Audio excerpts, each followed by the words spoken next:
Day 13 of Toycember, and since we've talked about Blokees a few times on this channel, I decided let's look at the other side of what they do. It's not just the boxes full of blocky transformer toys you can build.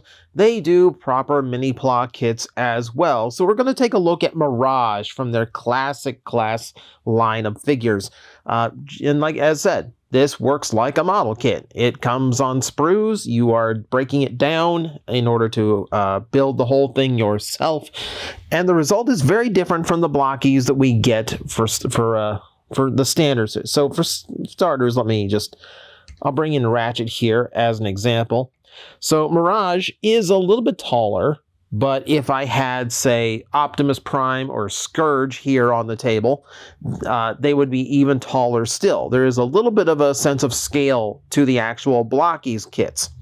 Also, you'll notice they are far more detailed and far better and, far more intricately painted, which is nice to see paint applied to a kit before you build it. I always enjoy that. Takes a little bit of the work out of it. But no, it makes for a pretty clean action figure of Mirage. And for movie designs, I always kind of advocate for the action figures because those designs are so complicated and hard to replicate and also make transform. So if you like the character from the movie, and I do like Mirage, then you're going to need something that represents him a lot better than the transforming figures can at times. So let me take a close-up of the head here, if the camera will focus. Thank you. And you get a pretty good representation. It has that asymmetry that Mirage is known for in the movie, but still has all of the traits that we expect. Now, a lot of this is done with interlaid parts. So like that silver is a separate part from the blue, is a separate part from the gunmetal. And even that translucent blue in the middle, that is also separate part. You are building it layer at a time, like a robotic lasagna. And it comes to a pretty intricate look overall. Really like how many sculpted details are in here.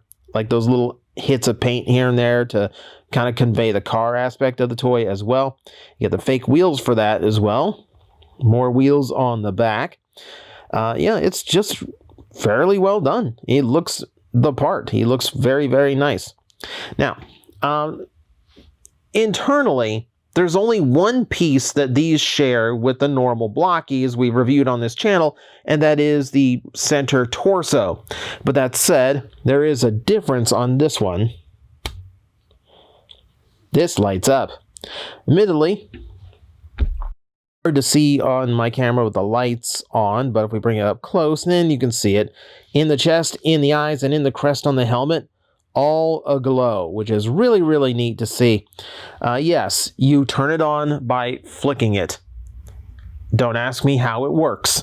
But yeah, it's just a simple impact sensor that creates the electric connection. It will eventually shut off on its own. There's no way to actually turn it off.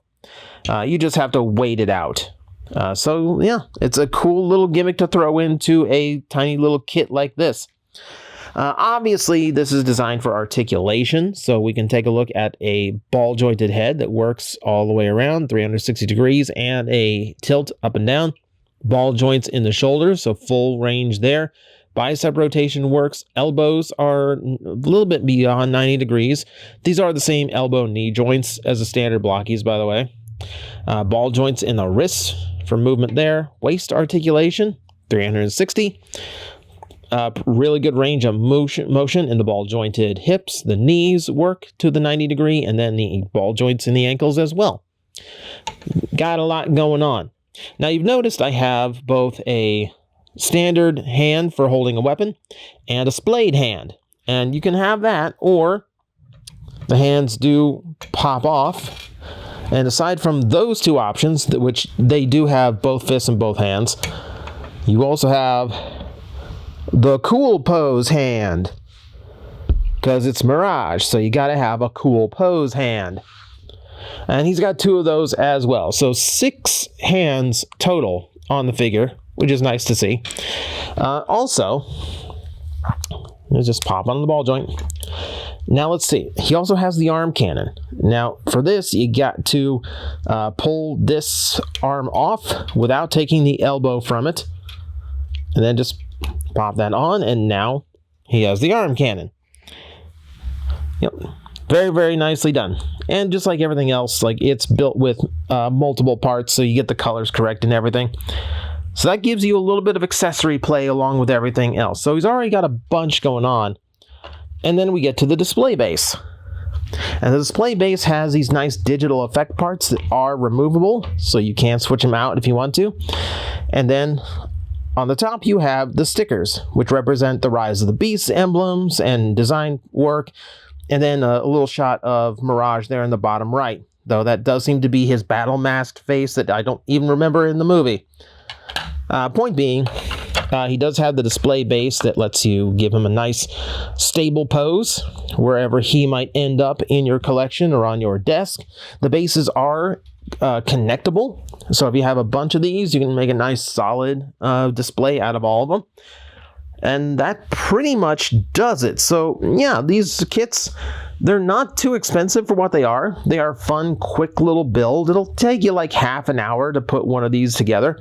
And for what you're getting, yeah, there's quite a bit to it. I'm very, very happy with these.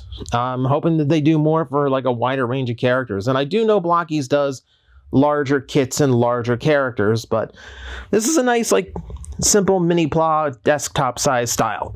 So I really wouldn't mind more of these happening.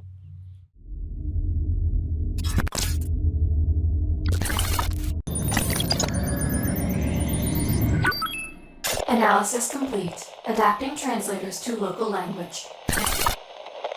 Are you out there?